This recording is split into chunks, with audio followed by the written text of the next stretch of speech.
2010 എൻ്റെ ഓർമ്മ. കോൺഗ്രസ് നേതാവ് ടി സിദ്ദിഖും അദ്ദേഹത്തിൻ്റെ ഭാര്യയും തമ്മിൽ എന്തോ അസ്വാരസ്യങ്ങളുണ്ടായി.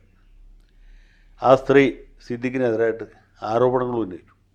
ഇയാൾ സ്നേഹമില്ലാത്തവനാണ്, ദുഷ്ടനാണ്, കുട്ടികളെപ്പോലും വേണ്ട രീതിയിൽ പരിപാലിക്കുന്നില്ല, അതിലുപരി പുള്ളി മറ്റൊരു സ്ത്രീയുമായി അടുപ്പത്തിലാവുകയോ ഇവരെ തലാക്ക് ചെയ്യുകയോ മറ്റേ സ്ത്രീയെ വിവാഹം കഴിക്കുകയോ എന്തൊക്കെയോ ചെയ്തിരിക്കുന്നു എന്നുള്ളതാണ് ഇവരുടെ ആരോപണം.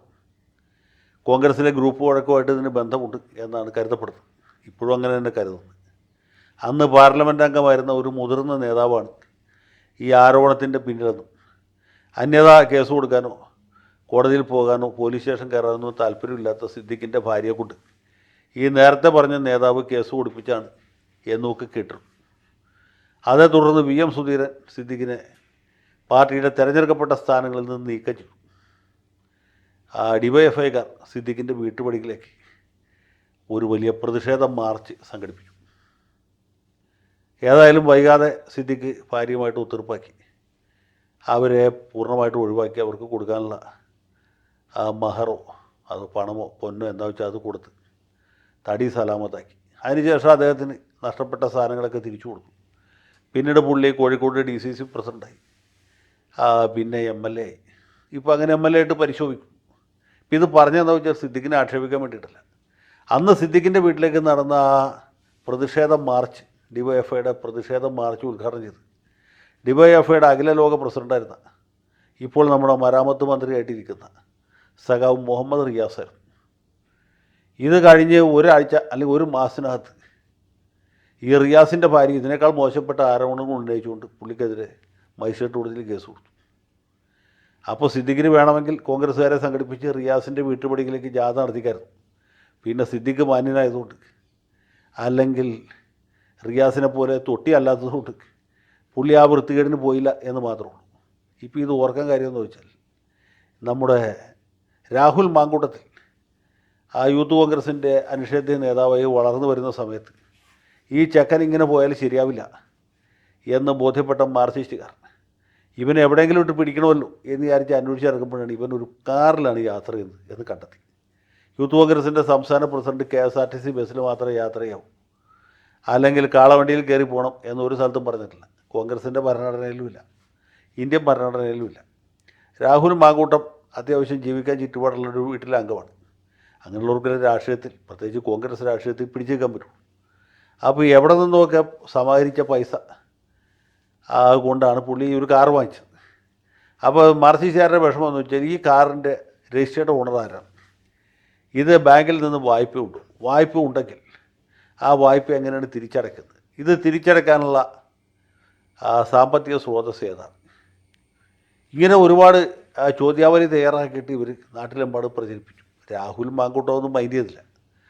അങ്ങനെയൊക്കെ മൈൻഡ് ചെയ്തെങ്കിൽ പുള്ളി നിന്ന് മാങ്കൂട്ടം ആവില്ലല്ലോ.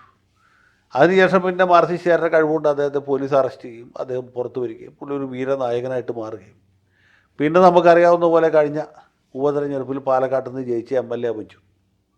അപ്പോൾ ഈ രാഹുലിൻ്റെ കാറിനെക്കുറിച്ച് ആരോപണം ഉന്നയിച്ച മാർക്സിസ്റ്റുകാർ ഇപ്പോൾ ഉത്തരം പറയാൻ ബാധ്യസ്ഥമായി നിൽക്കുന്നതെന്ന് വെച്ചാൽ സഖാവ് സ്വരാജിൻ്റെ കാറുകളെക്കുറിച്ചിട്ടാണ്.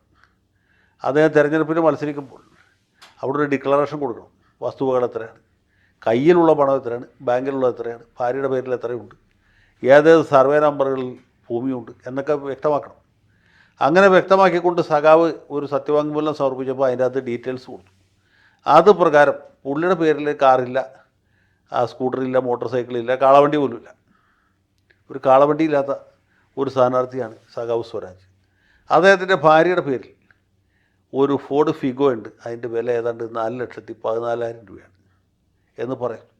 അതുകൊണ്ട് തീർന്നില്ല, പുള്ളിക്ക് 36 ലക്ഷം രൂപ വിലമതിക്കുന്ന ജീപ്പിൻ്റെ ഒരു മെറിഡിയൻ ലോഞ്ചിറ്റ്യൂഡ് പ്ലസ് എന്ന ആഡംബര കാർ കൂടിയുണ്ട്. ആഡംബര കാർ എന്നൊക്കെ പറയുന്നത് കുറച്ച് അതിക്രമമാണ്. എന്നാൽ 36 ലക്ഷം രൂപ പതിക്കുന്ന ഒരു കാറും കൂടിയുണ്ട്. അത് രണ്ടും പുള്ളി വ്യക്തമാക്കി. സത്യവാങ്മൂലത്തിൽ ഇത് വ്യക്തമാക്കിയില്ലെങ്കിൽ കുഴപ്പം, തിരഞ്ഞെടുപ്പ് തോറ്റാൽ കുഴപ്പമില്ല, ജയിച്ചു കഴിഞ്ഞാൽ ആ കാരണത്താൽ വേണമെങ്കിൽ ഈ തെരഞ്ഞെടുപ്പ് അസ്ഥിരപ്പെടുത്താം. അങ്ങനൊരു വ്യവസ്ഥയുണ്ട്. ഏതായാലും സഖാവ് സ്വരാജ് ഈ കാര്യം വ്യക്തമാക്കി. ആ സത്യവാങ്മൂലത്തിൻ്റെ അടിയിൽ അദ്ദേഹം ഒപ്പിട്ടു. അത് കഴിഞ്ഞ് അദ്ദേഹത്തിൻ്റെ വക്കീലിൽ നോട്ടറിയുമായിട്ടുള്ള ഇവിടെ സ്ഥാനാർത്ഥിയായി പെടും എന്ന് കരുതപ്പെട്ടിരുന്ന ആ മാന്യ അഭിഭാഷകയും ഒപ്പിട്ടു. അങ്ങനെ അതൊരു പബ്ലിക് ഡോക്യുമെൻ്റായി. അപ്പോഴത്തേക്കും യൂത്ത് കോൺഗ്രസ്സുകാർ തുടങ്ങി, ഈ 36 ലക്ഷത്തിൻ്റെ കാർ ഇദ്ദേഹം എങ്ങനെ മേടിച്ചു, ഇതിൻ്റെ വരുമാനം എന്താണ്? മാർക്സിസ്റ്റ് പാർട്ടിയുടെ ഒരു സംസ്ഥാന സെക്രട്ടേറിയറ്റ് മെമ്പർ 36 ലക്ഷത്തിൻ്റെ കാർ വാങ്ങിക്കുന്നത് ശരിയാണ്? അതുമാത്രമല്ല, ഇത് അമേരിക്കൻ കമ്പനിയാണ്, അമേരിക്കക്കാരൻ്റെ വാഹനം മേടിക്കുന്നത് ശരിയാണ്? അത് വാങ്ങിച്ചതിൻ്റെ ധാർമ്മികത എന്താണ്? ഇതെങ്ങനെ ഇയാളിതിൻ്റെ പൈസ അവിടെ നിന്ന് ഉണ്ടാക്കി കൊടുത്തെങ്കിൽ തീർച്ചയായിട്ടും അഴിമതി ആയിരിക്കണമല്ലോ എന്നാണ് കോൺഗ്രസ്സുകാർ വിചാരിച്ചത്. പക്ഷേ സ്വരാജ് അതൊന്നും കേട്ട് കുലുങ്ങുന്ന ആളല്ല. പുള്ളി പറഞ്ഞു, ഇത് കാറ് ഉണ്ടെന്നുള്ളത് ശരിയാണ്, അത് എൻ്റെ കാറല്ല, എൻ്റെ ഭാര്യയുടെ ഉടമസ്ഥയിലുള്ളതാണ്. ഭാര്യ ഒരു സംരംഭകയാണ്. സംരംഭകരെല്ലാവരും തന്നെ 36 ലക്ഷത്തിൻ്റെ കാറ് വാങ്ങിച്ചുകൊണ്ടാണല്ലോ തുടങ്ങുന്നത്. ഇദ്ദേഹത്തിൻ്റെ നേതാവ് പിണറായി വിജയനും പറഞ്ഞത് തന്നെയാണ്. അദ്ദേഹത്തിൻ്റെ മകളും ഒരു സംരംഭകയാണ്. സംരംഭം തുടങ്ങാൻ പൈസ ഇല്ലായിരുന്നു, ഇദ്ദേഹം നിസ്വനാണ്. അപ്പോൾ പിന്നെ എന്ത് ചെയ്തു? അത് അദ്ദേഹത്തിൻ്റെ ഭാര്യയുടെ, അതായത് കമല ടീച്ചർ സ്കൂളിൽ നിന്ന് റിട്ടയർ ചെയ്തപ്പോൾ DCRG കിട്ടിയ കുറച്ച് പൈസ ഉണ്ടായിരുന്നു. പിന്നെ പെൻഷൻ കമ്മ്യൂട്ടേഷൻ നടത്തിയ പൈസ ഉണ്ടായിരുന്നു, കമ്മ്യൂട്ടഡ് വാല്യൂ ഓഫ് പെൻഷൻ.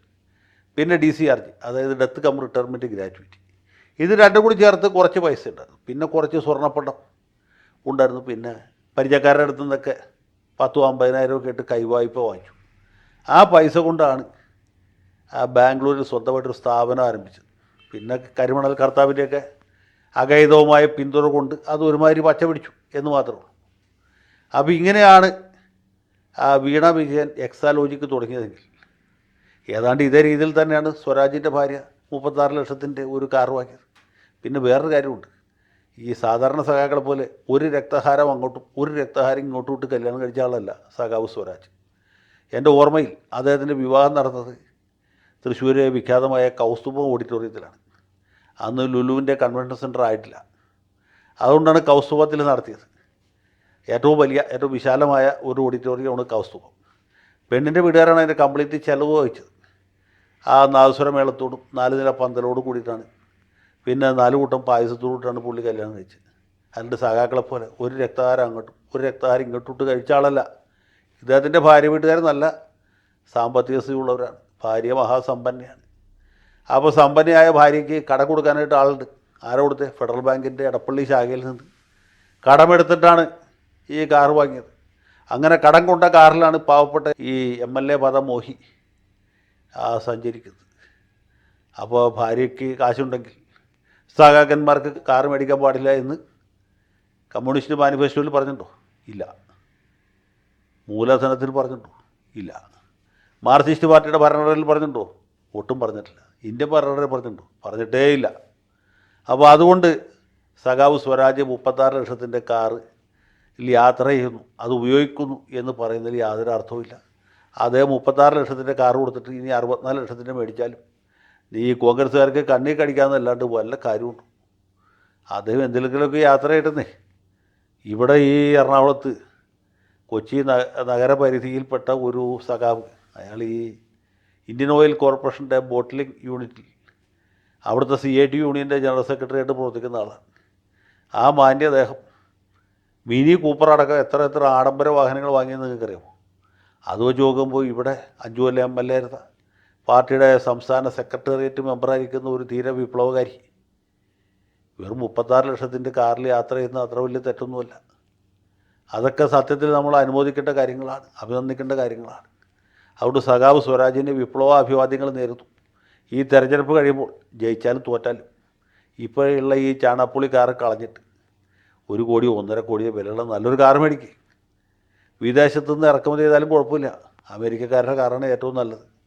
അപ്പോൾ ആ വഴിക്ക് ചിന്തിക്കാനും ആ രീതിയിൽ പ്രവർത്തിക്കാനും സഖാവിന് കഴിയട്ടെ. ഇദ്ദേഹത്തെക്കുറിച്ച് അനാവശ്യം പറയുന്ന ഈ UDFകാരും BJPക്കാരൊക്കെ നശിച്ച് പണ്ടാറടങ്ങിപ്പോട്ടെ എന്ന് ആശിച്ചുകൊണ്ട് അതിനുവേണ്ടി പ്രാർത്ഥിച്ചുകൊണ്ട് എൻ്റെ എളിയ വാക്കുകൾ ഉപസംഹരിക്കുന്നു. ലാൽ സലാം.